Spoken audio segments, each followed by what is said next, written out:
Good morning सभी को।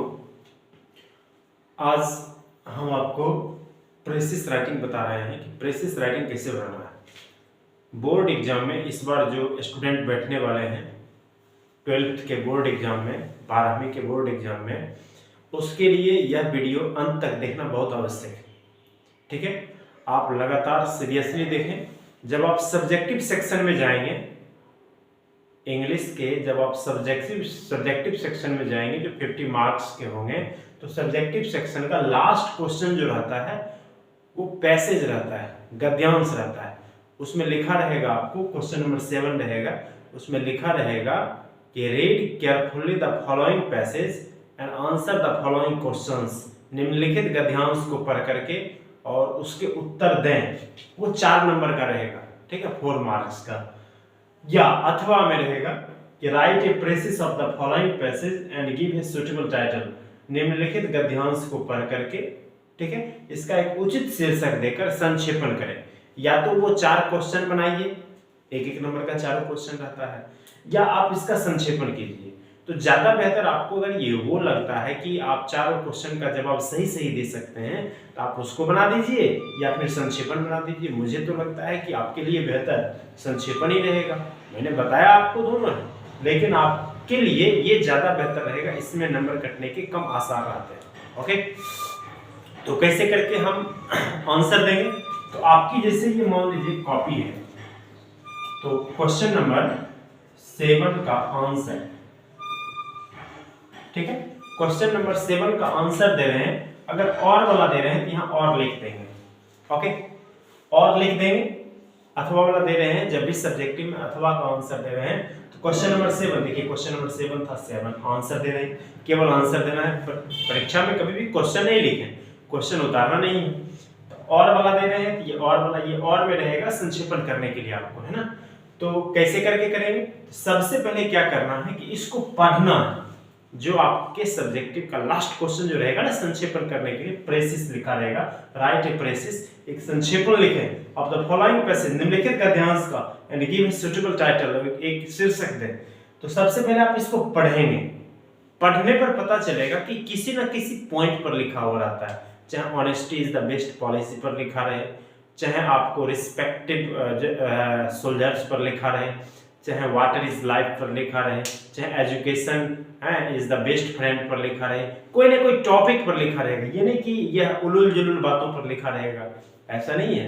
तो हम इसको पढ़ते हैं, पढ़ने पर कुछ ना कुछ आपको पॉइंट्स पता चले। ए पेट इज केप्ट, कहता है कि एक पालतू जानवर को रखा जाता है, फॉर कंपेनियनशिप, कहता है कि वह दोस्ती के लिए, साथी के लिए, और एंजॉयमेंट या मस्ती के लिए।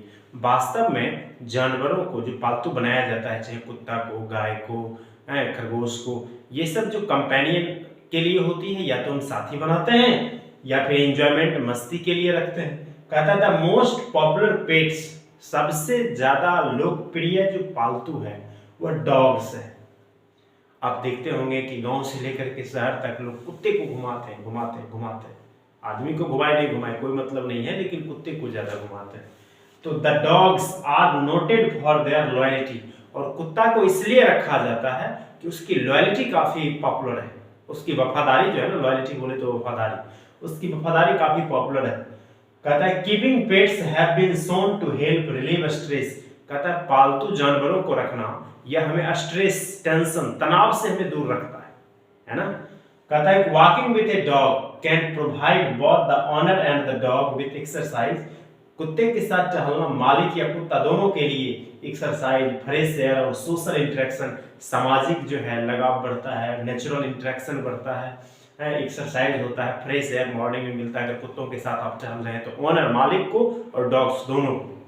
कहता है animals and birds are good companions of man, कहता है इसीलिए जानवर जो होता है और पक्षी यह मानव का सबसे बेहतर साथी, अच्छा साथी होता है।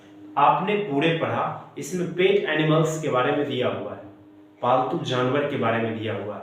आप इसमें लिख सकते हैं इसका हेडिंग। सबसे पहले आप यहाँ पर एक टाइटल देना पड़ेगा, टाइटल, शीर्षक। चूंकि ऊपर में लिख दिया था कि right A precious of the following passage, इसको संक्षेपण करना है, and give a suitable title, पहले एक शीर्षक देना है। पढ़ने के बाद आपको पता चल जाएगा फ्रेंडशिप पर है या क्या पर है। टाइटल शीर्षक देना पड़ेगा। क्या शीर्षक दें? आप इसको पढ़ने के दौरान क्या देखा? आपने देखा कि इसमें पेट एनिमल्स के बारे में दी हुई है, तो आप दे सकते हैं पेट एनिमल्स, पालतू जानवर। कहोगे सर डॉग्स के बारे में नहीं दे दें, ये भी दे सकते हैं। Loyalty of pet animals, pet animals की लॉयल्टी, या इंपॉर्टेंस ऑफ पेट एनिमल्स भी दे सकते हैं। दो मतलब कोई ना कोई एक देना है, एक शब्द का नहीं होगा, आपको कोई ना कोई एक महत्वपूर्ण मुद्दा जो इसमें दी हुई रहेगी उसके बारे में लिखना है। टाइटल एक शीर्षक दे दिए। शीर्षक देने के बाद इतना ही पर ही खत्म नहीं होता है। शीर्षक देने के बाद इस कोने में ये लाइन तो कंप्लीट ही हो गया। शीर्षक जब आप दे दिए तो ये लाइन जो है ये हमारी कॉपी है। देखिए पहले कॉपी ही इसको बना डालते हैं और का आंसर दे रहे हैं। पहले इसको कॉपी बना देते हैं। बहुत बच्चे को समझ में नहीं आती होगी, समझना जो बहुत जरूरी है।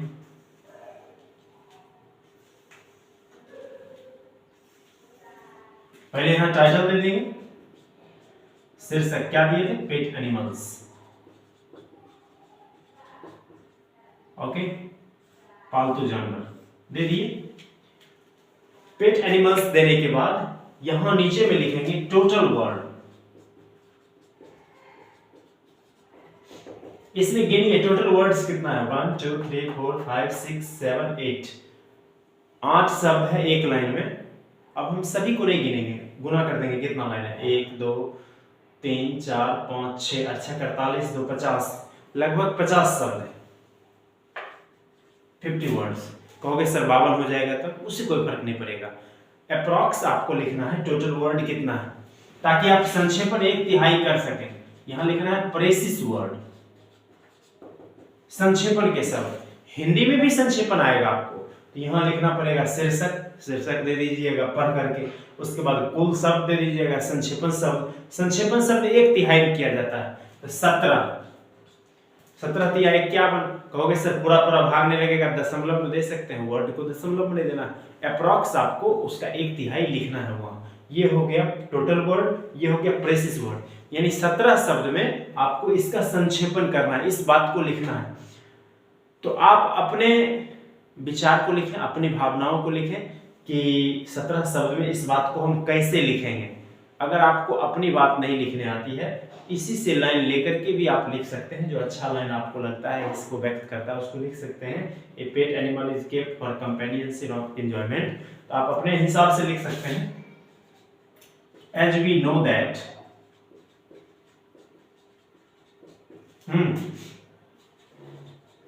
पेट animals are good friends of man। Pet animals जो है वह गुड फ्रेंड्स होता है आदमी का, है ना।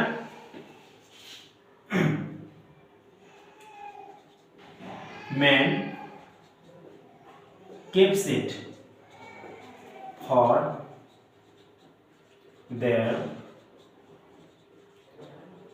कंपेनियनशिप, आदमी इसे रखता है कंपेनियनशिप और एंजॉयमेंट के लिए।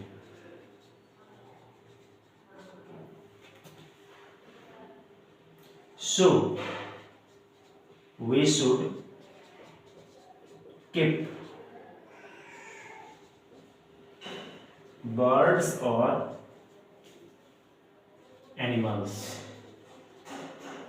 बस हो गया संक्षेपण। हमने इस बात को लिख दिया अपनी भाषा में। एज वी नो दैट, जैसा हम जानते हैं कि pet animals are good friends of man, पालतू जानवर आदमी का सच्चा साथी होता है।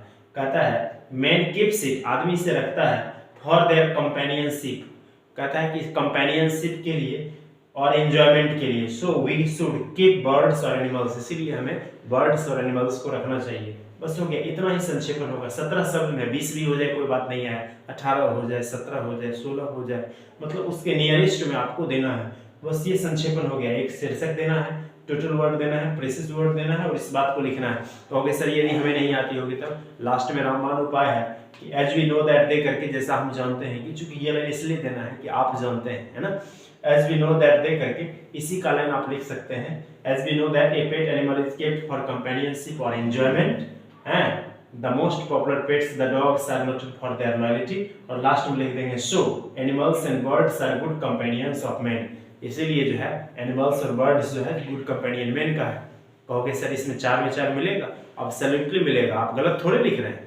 आप इसी की बात को भी लिखना है, इसे भी आप अपने सेंटेंस लिखिए या फिर इसकी बातों को लिखिए। इस टाइप से आप याद रखें कि आपको जो है प्रेसिस बनानी है और परीक्षा में छूटनी नहीं चाहिए। Thank you. हम आशा करते हैं कि आप बेहतर समझे होंगे। यदि आप बेहतर समझे हैं इस चैनल को लाइक करें, शेयर करें और सब्सक्राइब जरूर करें। Have a nice day.